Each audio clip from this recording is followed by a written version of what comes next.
पुस्तक का नाम अतीन्द्रिय सामर्थ्य संयोग नहीं तथ्य। लेखक पंडित श्रीराम शर्मा आचार्य। ऑडियो 2। एंड्रिया ड्रॉप्स नामक वैज्ञानिक ने न्यूट्रिनो के आधार पर ही साइकोन अणु का पता लगाया और कहा कि साइकोन ही मस्तिष्क के न्यूरॉन कणों से जुड़कर पराचेतना को जागृत करता है।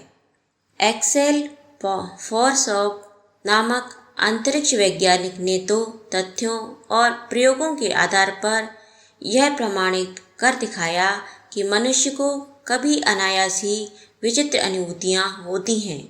उनमें से कुछ खास तरह की अनुभूतियाँ माइटोन नामक कणों के हलचल में आने से होती हैं। जब ये कण सक्रिय होते हैं तो हमारा अवचेतन मन ब्रह्मांडीय चेतना के साथ जुड़ जाता है।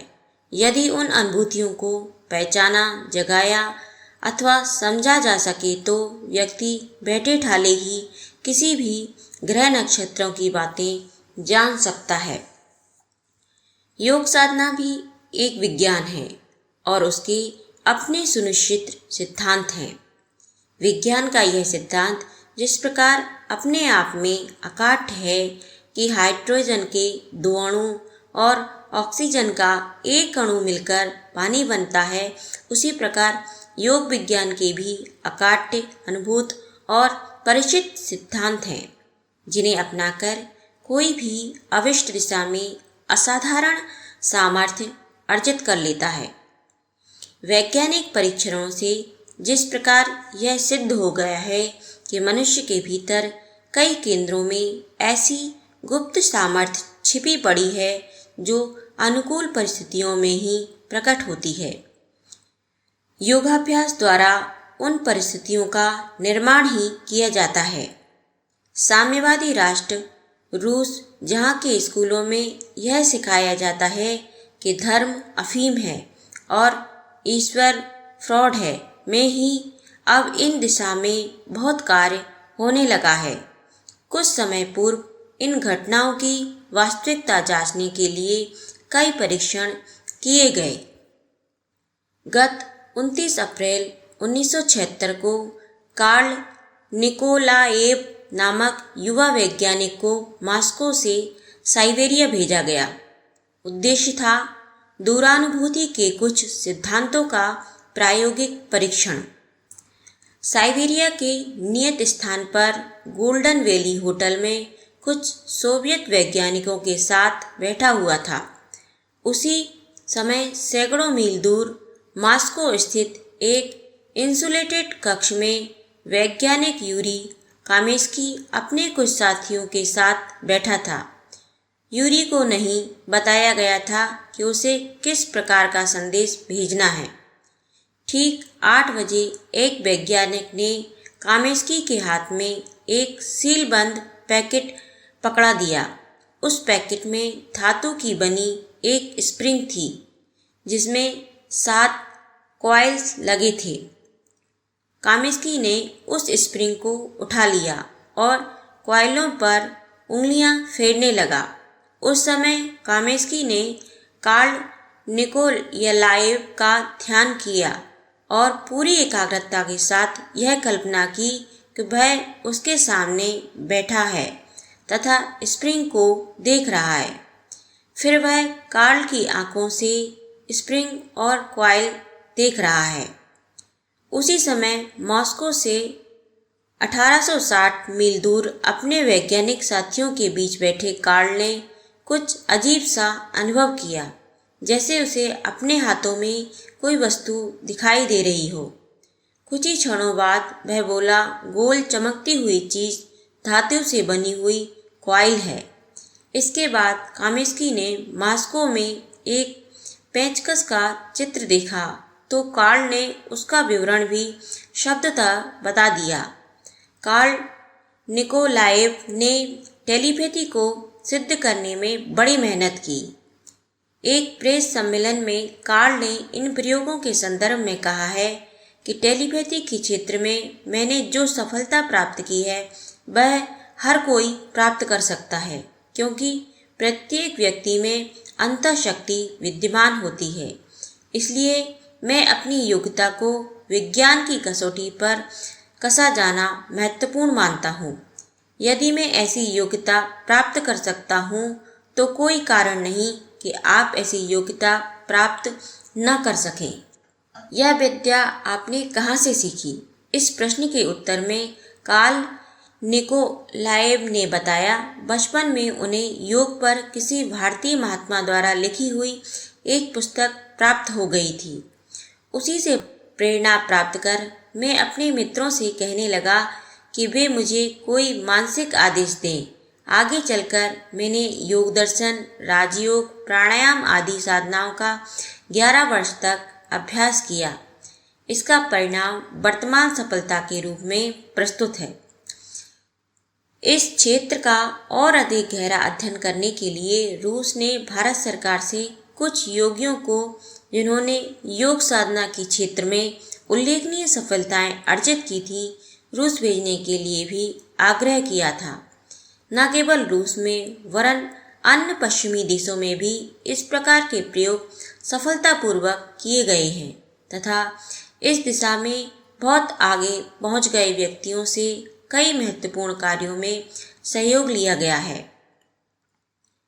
चेकोस्लोवाकिया के व्रेतिस्लाव काफ्का ने पराशक्ति के संबंध में अनेकों अद्भुत प्रयोग किए हैं।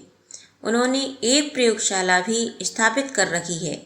कहते हैं कि द्वितीय महायुद्ध में जब मित्र राष्ट्रों के अधिकारियों को युद्ध की स्थिति के बारे में कुछ पता नहीं चलता था तो वे व्रेतिस्लाव काफ्का की सहायता लेते थे। काफ्का अपनी प्रयोगशाला में कार्यरत दूसरे मनोवैज्ञानिक को समाधिस्थ कर देते तथा उनसे वही प्रश्न करते। प्रायः यह जानकारी सही निकलती थी। न ज्ञान न विज्ञान, फिर भी निर्बाध आदान प्रदान। 22 अगस्त 1964 की घटना है। प्रसिद्ध फ्रांसीसी व्यापारी फ्रेंट स्पेटलिंग अपनी मोटर कार से हैरी की ओर बढ़ रहे थे। हैरी वेस्टइंडीज द्वीप समूह के एक टापू पर स्थित सुरम्य स्थान है। अटलांटिक महासागर के फरोपियन द्वीप हिस्पैनियोला के पश्चिमी स्थान पर उस स्थान में स्पेटलिंग प्रायः व्यापारी के सिलसिले में आया जाया करते थे। उस दिन जब वे हैरी की ओर बढ़ रहे थे, रास्ते में अचानक तूफान आ गया। तूफान भी ऐसा कि पहले कभी नहीं आया था। उस तूफान में करीब 150 व्यक्ति मर गए थे। स्पेटलिंग भी उस अंधड़ में फंस गए। फिर भी उन्होंने आगे चलने का निश्चय किया। किसी तरह होटल तक पहुंच जाने की बात सोचने लगे। अपने होटल तक पहुंचने के लिए वे नक्शे की सहायता से आगे बढ़ना चाह ही रहे थे कि उन्हें सुनाई दिया, पीछे हट जाओ, यह रास्ता खतरनाक है। आवाज़ बहुत समीप से आई थी। लगता था कोई कार की पिछली सीट पर बैठा था। स्पेटलिंग ने चौंक कर इधर उधर देखा, कोई दिखाई नहीं दिया। उन्होंने समझा कि कोई भ्रम हुआ है। स्पेटलिंग ने अपनी यात्रा जारी रखी। कुछ दूर आगे बढ़े ही थे, फिर वही आवाज़ सुनाई दी। वही शब्द तो थे, किंतु इस बार स्वर पहले की अपेक्षा ऊंचा था। स्पेटलिंग ने स्वर को पहचाना भी। वह आवाज़ उनकी पत्नी से बहुत मिलती जुलती थी। मिलती जुलती इसलिए कि उस समय श्रीमती स्पेटलिंग तो उस स्थान से हजारों मील दूर कनेक्टिकट अमेरिका में थी। स्पेटलिंग को फिर भी उस आवाज़ पर भरोसा न हुआ और वे बराबर आगे बढ़ते रहे। रह रहकर वह आवाज़ सुनाई देती। स्पेटलिंग चौंक जाते, सहम उठते और रुककर थोड़ी देर विचार करने लगते, फिर आगे बढ़ जाते। यह आवाज़ कहाँ से आई? कौन आगे बढ़ने से रोक रहा है? पत्नी तो हजारों मील दूर है, फिर उसकी आवाज़ इतनी स्पष्ट कैसे सुनाई दे रही है? और उसे कैसे मालूम कि यहाँ अंधड़ आया हुआ है तथा मैं उसी में यात्रा कर रहा हूँ? आदि ऐसे प्रश्न थे जिन पर स्पेटलिंग जितना भी विचार करते उतना ही असमंजस बढ़ जाता था।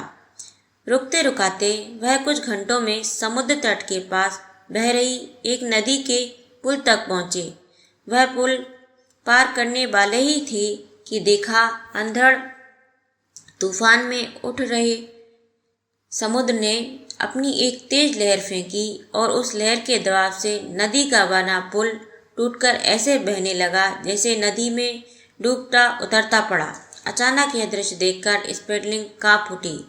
कुछ क्षण पहले ही यदि उन्होंने अपनी कार पुल पर बढ़ा दी होती तो निश्चित ही उनका कहीं अता पता न चलता।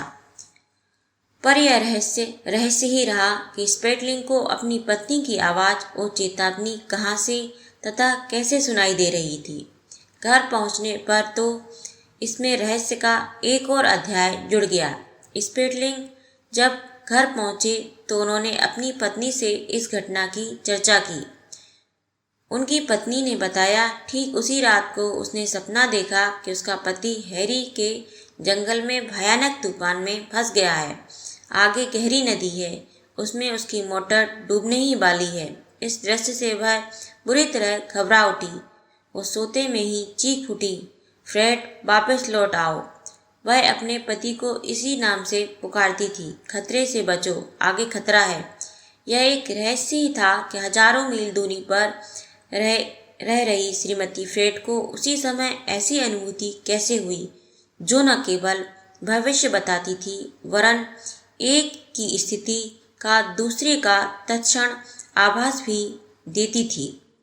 विट्रेन की साइकिक रिसर्च सोसाइटी ने श्री मायर्स की अध्यक्षता में ऐसी अनेक घटनाओं की जांच पड़ताल की है जिसमें मनुष्य की अंतर्निहित अतीन्द्रिय क्षमताओं का रहस्योद्घाटन होता है।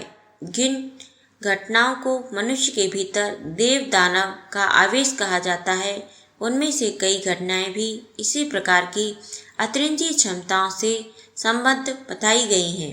उपयुक्त घटना से मिलती जुलती एक और घटना सैन फ्रांसिस्को की है। वहाँ का एक ट्रक ड्राइवर लुई फिशर अपनी पत्नी हेजल रेफर्टी से झगड़ा होने के कारण घर छोड़कर चला गया। झगड़ा इतना बड़ा कि दोनों ने आवेश में आकर एक दूसरे से कभी न मिलने की कसम खा ली। इतना ही नहीं, उन्होंने उस शहर छोड़कर अन्यत्र चले जाने की बात भी कही ताकि वे कभी एक दूसरे का मुख भी न देख सके। इन दोनों में घनिष्ठ प्रेम था, इतना प्रेम कि दूसरे लोग उन्हें देखकर ईर्ष्या से जला करते थे। किसी बात पर उन्हें आवेश आ गया और गुस्से में वे चले गए, किंतु गुस्सा शांत होने पर वे अनुभव करने लगे कि जरा से आवेश में आकर उन्होंने इतना बड़ा कदम उठा लिया जो कि नहीं उठाना चाहिए। वे सोचने लगे कि इतने समय से वे इतनी अच्छी तरह घनिष्ठ मित्रों की तरह भांति रह रहे थे। जैसे जैसे दिन बीतते गए दोनों का पश्चाताप बढ़ने लगा और वापस मिलने की बेचैनी भी होने लगी। इस बेचैनी को शांत करने के लिए वे ऐसा उपाय ढूंढने लगे कि साथी को ढूंढ सकें और अपनी गलती स्वीकार कर एक दूसरे से क्षमा मांग सकें। लेकिन समस्या यही थी कि लुई हेजल को और हेजल लुई को कहाँ ढूंढे। दोनों में किसी को भी यह नहीं पता था कि उनका साथी कहाँ है। एक दिन सवेरे हेजल ने सुना लुई लॉस एंजेल्स शहर में है। वह तुम्हारा इंतजार ग्रिफिथ की वेधशाला के पास बैठा कर रहा है। हेजल वहाँ तुरंत पहुँच जाओ। यह आवाज़ ऐसे सुनाई दी जैसे पास ही कोई रेडियो बज रहा हो, उससे यह सूचना प्रसारित हो रही हो। ठीक इसी प्रकार की आवाज़ लुई ने भी सुनी।